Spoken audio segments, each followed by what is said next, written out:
اور چوتھے نمبر پر کہیں گے ہم قیامت کے دن کو جھٹلاتے تھے کہ موت ہمارے سر پہ آ گئی۔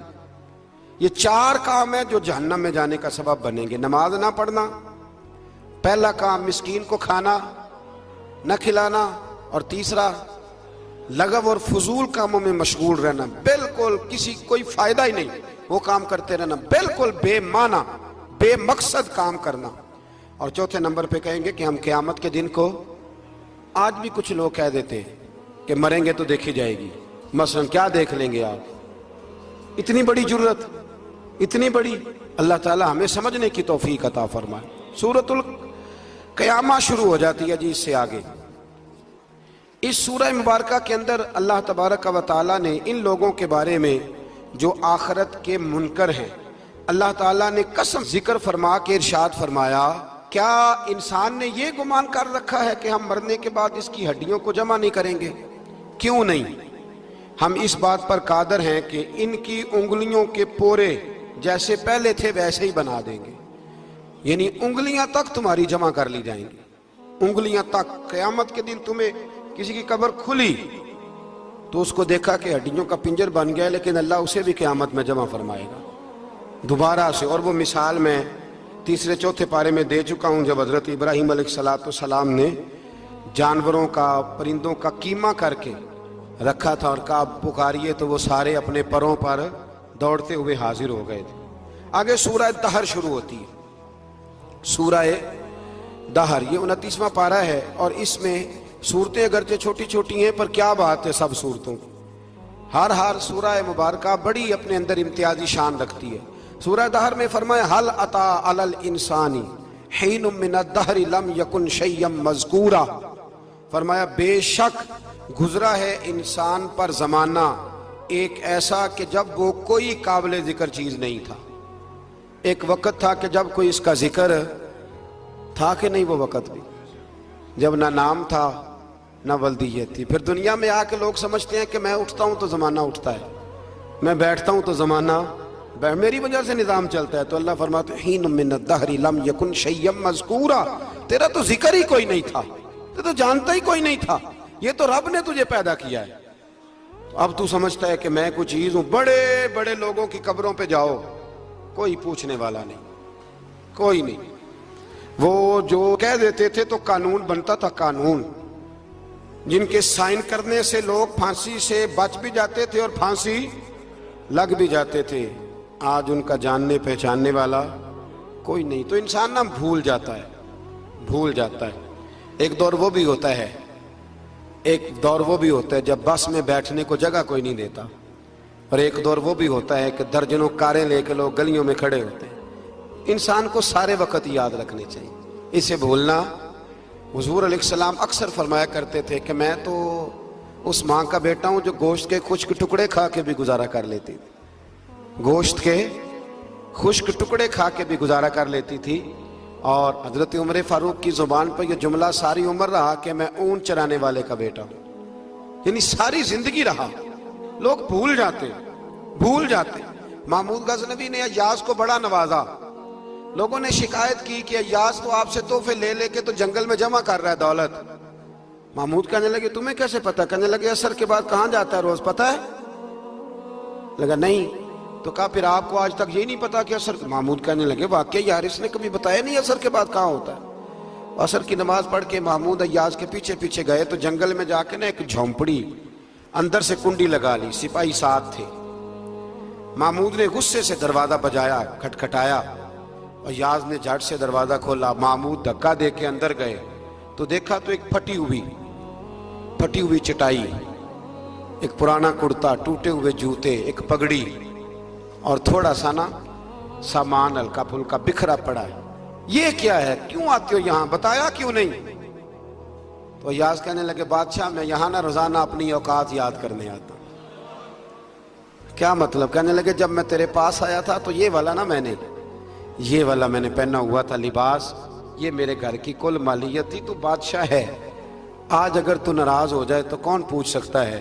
میں روز آ کے اپنی اوقات یاد کرتا ہوں کہ دوبارہ اگر یہاں آنا پڑے تو مجھے مشکل نہ ہو۔ ملا رومی سے کسی نے کہا تھا خشیت کیا ہوتی ہے؟ تو آپ فرمانے لگے ایک مانگنے والی سے ایک بادشاہ نے نکاح کر لیا تھا، مانگتی تھی، بادشاہ کو پسند آ گئی، شادی ہو گئی، تو سارا دن روتی تھی، سارا دن روتی تھی۔ تو اس کی کنیزیں اس سے کہنے لگی کہ بس بھی کر، اللہ کا شکر بھی ادا کر، اتنا تجھے اللہ نے نواز، تو روتی رہتی ہے۔ تو کہنے لگی اس لیے نہیں روتی اس لیے ہوں کہ میں اس قابل نہیں تھی، اور ڈرتی اس بات سے ہوں کہ کہیں میرا سائیں ناراض نہ ہو جائے۔ میں تے گلیاں دا روڑا کوڑا، میں گلیاں دا روڑا کوڑا، تے مینو محل چڑھایا۔ ایک میرا سنگی نا بڑا مہنگا سویٹر لے آیا میرے لیے، کچھ زیادہ ہی مہنگا تھا وہ۔ میں نے اسے کہا یار یہ رکھ لے تو۔ کہنے لگے ہم لے آیا تو بس قبول کریں۔ تو میں نے کہا میری اماں نا کروشیے سے میرے لیے سویٹر بناتی تھی، کروشیے کی ٹوپی، پتہ نہیں کروشیے کا بھی نئی نسل کو پتہ ہو کہ نہ ہو، تو وہ اماں جی نے بنا کے دیا، تو پھر اس کے بعد میرے چھوٹے بھائی نے بھی پہنا، پھر میرا ایک بھانجا لے گیا چھوٹا، اس نے بھی پہنا۔ تو وہ اتنا مزیدار ہوتا تھا، اتنا شاندار ہوتا تھا کہ جو دھاگے اس میں لگے ہوئے تھے وہ دوبارہ کسی اور جگہ نظر، وہ کہیں اور میسر۔